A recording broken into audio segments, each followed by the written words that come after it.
siya. Kaya pag mali yung procedure nyo, from the start, ay pwedeng magmantika yung mixture, tapos pag sinalang nyo po, pwedeng mag-flat. Ngayon, pag once na sinalang po ito si cream puff sa oven, wala nang bukasan yung pintuan. Otherwise, mag-flat.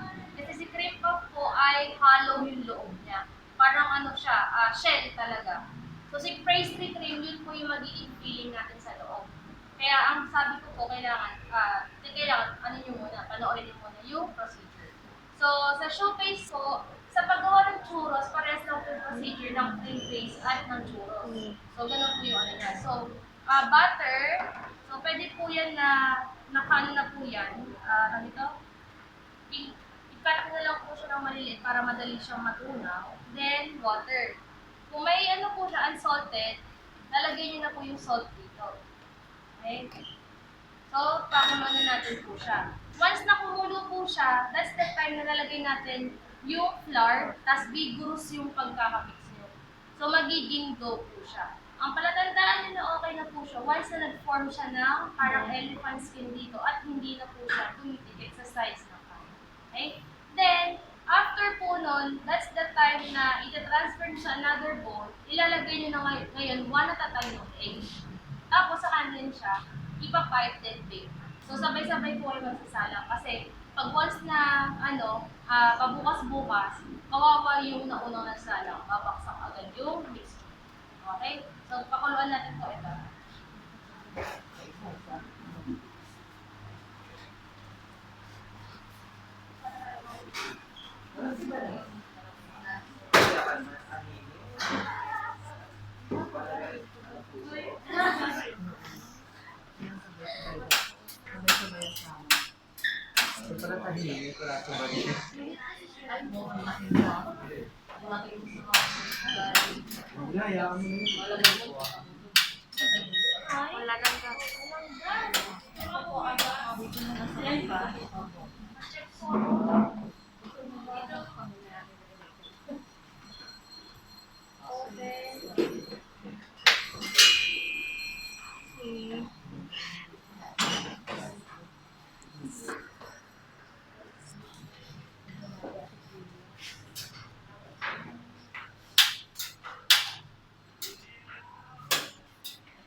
Dito po sa part na to, pag kumulo po siya, huwag nyo hayaan na sobrang kulong-kulo. I mean, huwag nyo matagalan yung pagkulo.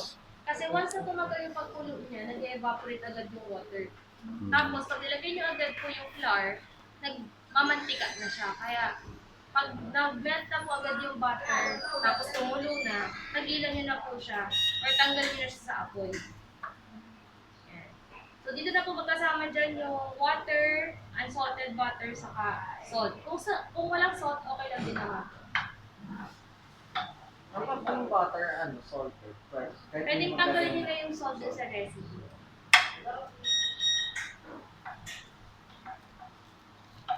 Antayin na naman po siya mag-melt. Tapos, paabot na po. Yung flour, pwede nyo po isip para medyo, umilo.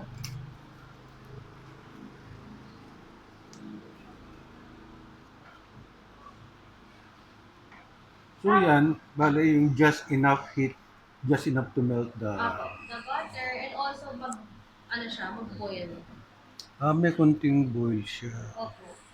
Kailangan mag-boil po yung mixture para maluto itong flour mix. Harina.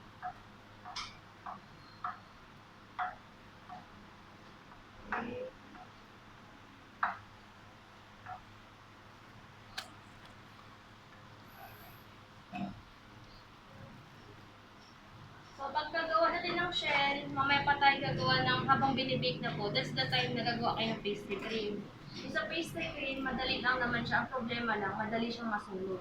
Kaya ang gamitin niyo po pangluto, yung medyo, manipis. Makapal yung ito, yung ganito. Pan. Very sensitive pala. Yan. Kapal na Yes, pan. very po. Okay. Basic siya sa French cuisine, pero ano siya, very sensitive po. Yan. Pag wala ng traces po ng butter, yan. Pag wala ng traces ng butter, agad-agad po ay flour. Mhm. Sa flour po, dapat mabilis po yung mixture nyo ha, yung pag-mix. Kaya mas maganda sana po, saucepan talaga na medyo Malapad. malalim. Malalim. Opo, para madali i-mix. Hmm. Mm.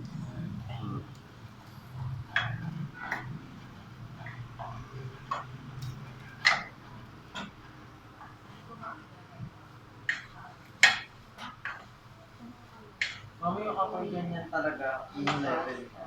Or, Opo, okay lang. Kung non-stick, okay lang naman. Pero kung yung mga regular saucepan nila, medyo hindi na Nagiging dough na siya. No? Yes po. Sa sa non-stick, di niyo makikita na kung okay na siya. Pero palatandaan nyo, kapag nagano na siya, form siya ng dough po. Tapos, wala nang mga traces din ng flour po.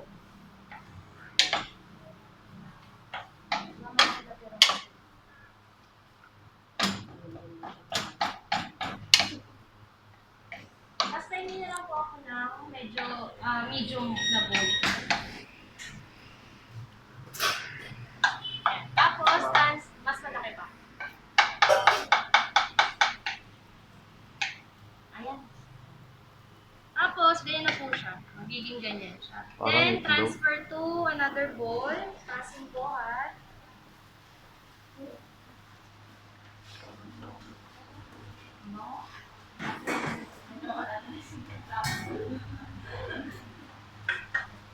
Ayan. Tapos, egg.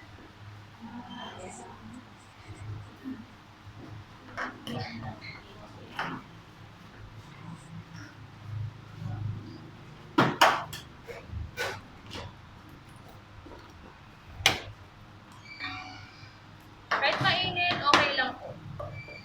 Then, mix. Hanggang sa makompleto nyo po yung 4 na itlog. Ang tanong, ma'am, what if naidagdag ko agad yung 2 itlog? Walang problema, basta po ma-mix nyo po siya. Next, paano po ako pasasakot? Nakrak ako ng mga egg.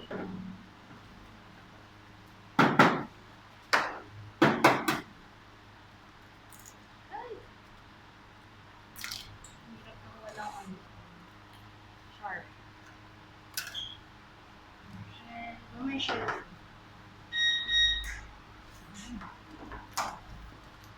Wala, hindi na pwede po gamitan to ng stand mixer ha, pero since madali lang naman to gawin, kahit wag yun ang i-mixer. Then, last egg po.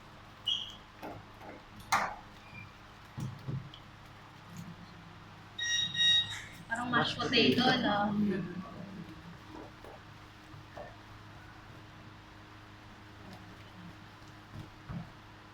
Baka may nagugutom na dyan, ha?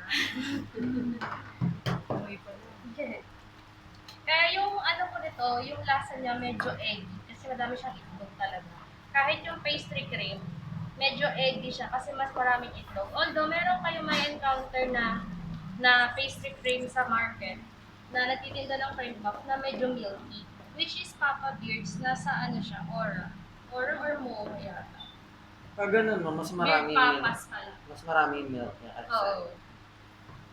Yan. Pag medyo sticky na po yung mixture nyo, lagay na natin siya sa basin. Bebek na agad. Lalagyan ng... Okay lang yun, ma'am. Hindi sa water, milk ang milk. Parang pwede, pero hindi ko po natatry yung milk. Kasi may browning effect masyado si milk.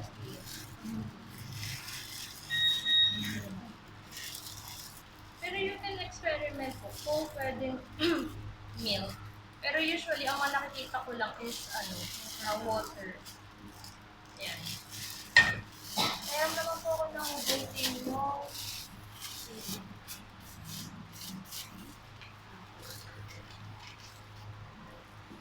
So, pwede na po gamitan yan ng ng mixer and yung piping tip. Kasi kailangan ko lang naman is round. Ngayon, look closely lang po. May Paano ko shortening siya? yan. Meron. Kung wax paper, pwede rin po. Ngayon, hindi ko po niro-roll ko. Ganyan lang siya. Then, stop, then pitik. Again, Mm. stop, pitik. Pitik. Ganun lang po siya. Then, kapag okay na po siya,